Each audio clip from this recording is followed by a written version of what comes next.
Hamas اور اسرائیل کے درمیان جھڑپیں تیسرے روز میں داخل، مجاہدین اور اسرائیلی فوج کے درمیان شدید لڑائی جاری، 400 سے زائد فلسطینی شہید، ہزاروں زخمی۔ حماس کے طوفان الاقصی آپریشن میں فوجی کرنل سمیت 600 سے زائد اسرائیلی مارے گئے، 1500 سے زائد زخمی۔ حماس کا اسرائیل پر 7000 سے زیادہ راکٹ داغنے کا دعویٰ۔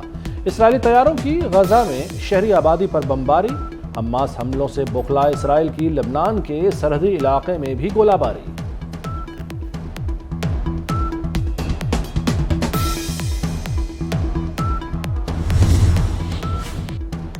غزہ اور اسرائیل کے درمیان جنگ، حماس کی جانب سے جوابی حملہ کرنے کے بعد اسرائیل نے غزہ کو بجلی، ایندھن اور اشیاء کی سپلائی روک دی۔ فلسطینی شہریوں کو مشکلات کا سامنا، دنیا بھر کی بڑی ایئر لائنز نے اسرائیل کا آپریشن معطل کر دیا۔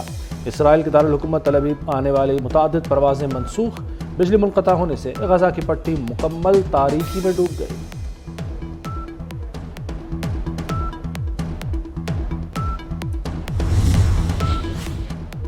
امریکہ کا اسرائیل کی حمایت اور دفاعی ضروریات پوری کرنے کا اعلان۔ امریکی صدر جو بائیڈن کا کہنا ہے کہ امریکہ اسرائیل کو تعاون کے لیے تمام مناسب ذرائع دینے کو تیار ہے۔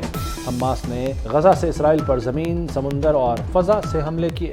اسرائیل کی سلامتی کے لیے ہماری انتظامیہ کی حمایت مضبوط اور غیر متزلزل ہے۔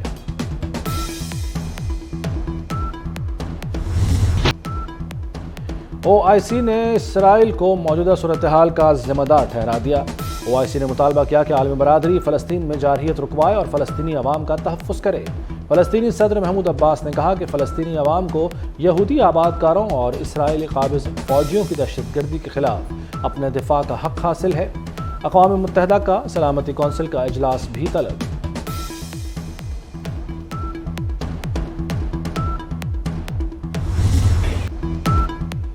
دنیا کے کئی ممالک میں فلسطینیوں سے اظہار یکجہتی، استنبول میں حماس کی حمایت میں ریلی، ایران میں اسرائیلی مظالم کے خلاف مظاہرے، ہزاروں افراد تہران کی سڑکوں پر نکل آئے، بغداد کی عمارتیں فلسطینی پرچم کے رنگوں میں رنگ گئیں، یمن کے دارالحکومت صنعاء میں لاکھوں لوگ سڑکوں پر نکل آئے، فلسطینیوں کے حق میں نعرے بازی، مغربی لندن میں حماس کے اسرائیل پر حملے کے بعد لوگوں کا جشن۔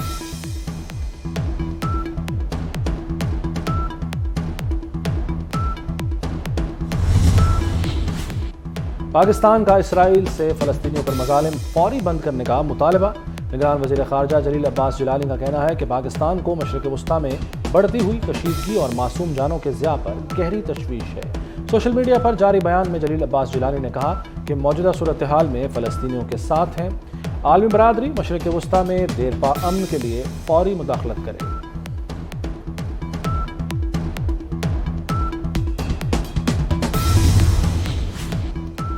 مولانا فضل الرحمان کی فلسطینی مجاہدین کو اپنے علاقے کو اسرائیل کے غاصبانہ قبضے سے چھڑانے پر مبارکباد۔ کہا دنیا سمجھ رہی تھی کہ مسئلہ فلسطین مردہ ہو چکا، اس حملے نے اسرائیل کے دفاعی نظام اور ان کے گھمنڈ کو زمین بوس کر دیا۔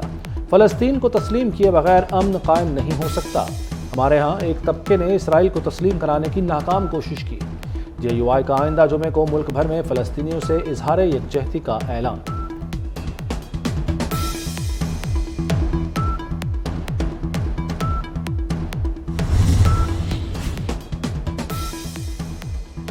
جماعت اسلامی کا فلسطینیوں سے ہفتہ یکجہتی منانے کا اعلان۔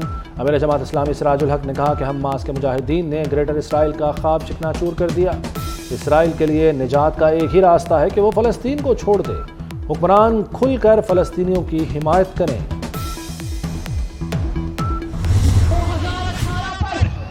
2018 میں نواز شریف کے ووٹ پر ڈاکہ ڈال کر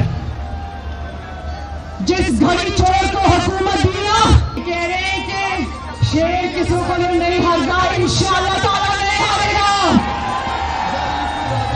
شیر کو ہرانے والے، شیر کو مٹانے والے کئی آئے کئی چلے گئے، شیر وہی کھڑا ہے انشاءاللہ۔ لاہور میں مسلم لیگ نون کا بھرپور سیاسی پاور شو۔ ٹھوکر نیاز بیگ میں مریم نواز کا جارحانہ خطاب۔ کہا آج کے جلسے میں اتنے لوگ ہیں، 21 اکتوبر کو کیا ہوگا؟ 2018 کو نواز شریف کو نہیں ملک کی ترقی اور خوشحالی کو نکالا گیا۔ ہمارے مینڈیٹ پر ڈاکہ ڈال کر گھڑی چور کو حکومت دی گئی۔ شیر کو مٹانے والے کئی آئے لیکن شیر وہیں کھڑا ہے۔ ملک میں 4 سال جوکروں کی حکومت رہی، جو جتنی بڑی گالی دیتا تھا اس کو اتنی بڑی وزارت ملتی۔ 2018 میں جو ہمارا مذاق اڑاتے رہے آج ان پر برا وقت ہے، لیکن ہم مذاق نہیں اڑاتے۔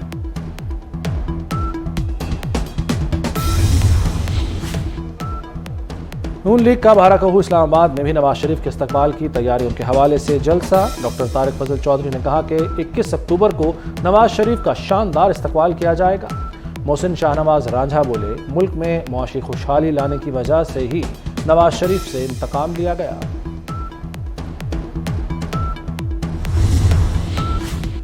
غیر قانونی مقیم غیر ملکی افراد کے انخلاء میں صرف 22 دن رہ گئے۔ نگران وزیر اطلاعات بلوچستان جانا چکزئی کا کہنا ہے کہ غیر قانونی مقیم غیر ملکیوں کے حوالے سے کوئی دباؤ قبول نہیں کریں گے۔ کراچی میں میڈیا سے گفتگو میں کہا کہ قانونی طریقے سے رہنے والے غیر ملکیوں کو کچھ نہیں کہا جائے گا۔ پی ٹی آئی پارلیمنٹیرینز کے سربراہ پرویز خٹک نے کہا کہ غیر قانونی مقیم غیر ملکیوں کو واپس جانا چاہیے۔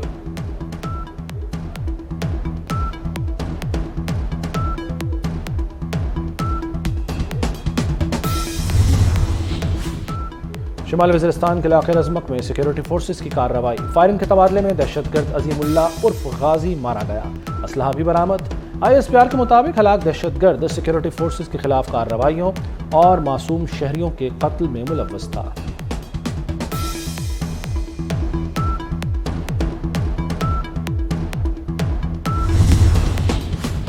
افغانستان میں شدید زلزلہ، صبح رات میں جاں بحق افراد کی تعداد 2400 سے تجاوز کر گئی، 9000 سے زائد زخمی۔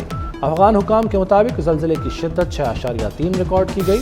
زندہ جان اور غوریان اضلاع کے 12 دیہات مکمل تباہ ہو گئے۔ ملبے کے نیچے دبے لوگوں کو نکالنے کے لیے ریسکیو آپریشن جاری۔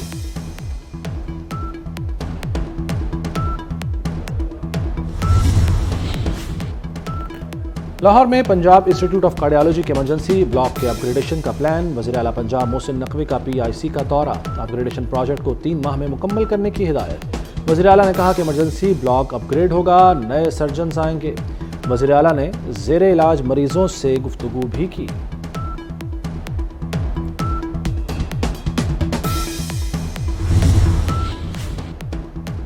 مشن ورلڈ کپ کی تیاریاں، قومی ٹیم کی پریکٹس۔ حیدرآباد دکن کے میدان میں شاہینوں کی بالنگ اور بیٹنگ پر بھرپور توجہ۔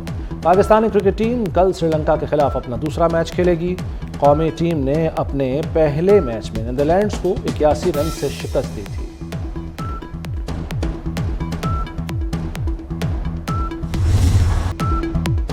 اور کرکٹ کی بادشاہت کی جنگ جاری، بھارت نے آسٹریلیا کو 6 وکٹوں سے ہرا دیا۔ بھارت نے 200 رنز کا ہدف 41.2 اوورز میں پورا کیا۔ وراٹ کوہلی نے 85 اور KL راہل نے 97 رنز کی اننگز کھیلی۔ 165 رنز کی شاندار پارٹنرشپ۔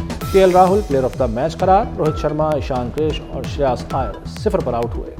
آسٹریلیا کی پوری ٹیم 199 رنز پر آؤٹ ہو گئی۔ کینگروز کی جانب سے اسٹیو سمتھ 46 اور ڈیوڈ وارنر 41 رنز بنا کر نمایاں رہے۔